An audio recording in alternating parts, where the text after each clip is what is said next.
دنیا کی ابتدا سے پہلے کلام وہاں تھا، کلام خدا کے ساتھ تھا اور کلام خدا تھا۔ وہ ابتدا میں خدا کے ساتھ تھا، سب چیزیں اس کے ذریعے پیدا ہوئیں، اس کے بغیر کوئی چیز نہیں بنی۔ اس میں حیات تھی اور وہ زندگی دنیا کے لوگوں کے لیے نور تھی۔ نور تاریکی میں چمکتا ہے، لیکن تاریکی اس نور پر کبھی قابو نہ پا سکے۔ یوحنا نامی ایک آدمی تھا، اس کو خدا نے بھیجا تھا۔ یوحنا لوگوں سے اس نور کے متعلق کہنے آیا تاکہ یوحنا کے ذریعے لوگ نور کے متعلق جان سکیں اور مان سکیں۔ یوحنا خود نور نہ تھا، لیکن وہ لوگوں کو نور کے متعلق بتانے آیا۔ سچا حقیقی نور دنیا میں آ رہا تھا، یہ نور جس نے تمام لوگوں کو روشنی دی۔ وہ دنیا میں پہلے ہی سے موجود تھا، دنیا اسی کے وسیلے سے پیدا ہوئی، لیکن دنیا کے لوگوں نے اسے نہیں پہچانا۔ وہ اپنی دنیا میں آیا، لیکن اس کے اپنے لوگوں نے اسے قبول نہ کیا۔ کچھ لوگوں نے اسے قبول کیا، جنہوں نے قبول کیا وہ ایمان لائے، اور جو ایمان لائے ان کو کچھ عطا کیا گیا۔ اس نے ان کو خدا کی اولاد ہونے کا حق دیا۔ یہ بچے اس طرح نہیں پیدا ہوئے جس طرح عام بچے پیدا ہوتے ہیں۔ وہ اس طرح نہیں پیدا ہوئے جیسا کہ کسی ماں باپ کی تمنا یا خواہش سے پیدا ہوتے ہیں۔ ان بچوں کو خدا نے خود پیدا کیا۔ کلام نے انسان کی شکل لیا اور ہم لوگوں میں رہا۔ ہم نے اس کا جلال دیکھا، جیسا کہ باپ کے اکلوتے بیٹے کا جلال۔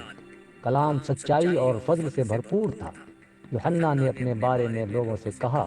یوحنا نے واضح کیا کہ یہ وہی ہے جس کے متعلق میں بات کر رہا تھا۔ وہ جو میرے بعد آتا ہے وہ مجھ سے زیادہ عظیم ہے، اس لیے کہ وہ مجھ سے پہلے تھا۔ کلام سچائی اور فضل سے بھرپور تھا، اور ہم تمام نے اس سے زیادہ فضل پایا۔ شریعت تو موسیٰ کے ذریعے دی گئی، لیکن فضل اور سچائی یسوع مسیح کے ذریعے ملی۔ کسی نے کبھی بھی خدا کو نہیں دیکھا، لیکن اکلوتا بیٹا خدا ہے۔ وہ باپ سے قریب ہے، اور بیٹے نے ہمیں بتایا کہ خدا کیسا ہے۔ یروشلم کے یہودیوں نے چند کاہنوں اور لاوی کو یوحنا کے پاس بھیجا، یہ پوچھنے کے لیے کہ وہ کون ہے؟ یوحنا نے کھلے طور پر کہا اور اقرار کیا، میں مسیح نہیں ہوں۔ یہودیوں نے یوحنا سے پوچھا، پھر تم کون ہو؟ کیا تم ایلیا ہو؟ یوحنا نے جواب دیا۔ میں ایلیاہ نہیں ہوں۔ پھر یہودیوں نے پوچھا، کیا تم نبی ہو؟ یوحنا نے کہا، نہیں، میں نبی نہیں ہوں۔ تب یہودیوں نے پوچھا، پھر تم کون ہو؟ اپنے بارے میں بتاؤ اور کہو تاکہ انہیں جواب دے سکیں جس نے ہمیں بھیجا ہے۔ تم اپنے بارے میں کیا کہتے ہو؟ یوحنا نے یسایہ نبی کے الفاظ کہے، میں صحرا میں پکارنے والے کی آواز ہوں، خداوند کی راہ سیدھی کرو۔ یہ یہودی فریسیوں کی طرف سے بھیجے گئے تھے۔ ان لوگوں نے یوحنا سے پوچھا، تم کہتے ہو کہ تم مسیح نہیں ہو، اور یہ بھی کہتے ہو کہ تم ایلیا نہیں ہو اور نبی بھی نہیں، پھر تم بپتسمہ لوگوں کو کیوں دیتے ہو؟ یوحنا نے جواب دیا، میں لوگوں کو پانی سے بپتسمہ دیتا ہوں، لیکن تم میں ایک آدمی ہے جسے تم نہیں پہچانتے۔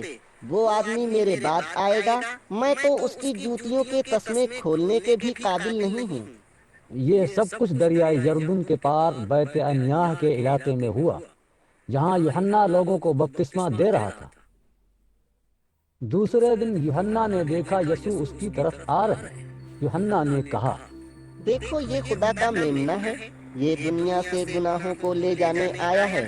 یہ وہی آدمی ہے جس کی بات میں تم سے کہہ رہا تھا کہ ایک شخص میرے بعد آئے گا اور وہ مجھ سے عظیم ہوگا، کیونکہ وہ مجھ سے پہلے تھا اور وہاں ہمیشہ سے رہا تھا، حتیٰ کہ میں اسے جانتا نہ تھا وہ کون تھا، لیکن میں لوگوں کو پانی سے بپتسمہ دینے کے لیے آیا۔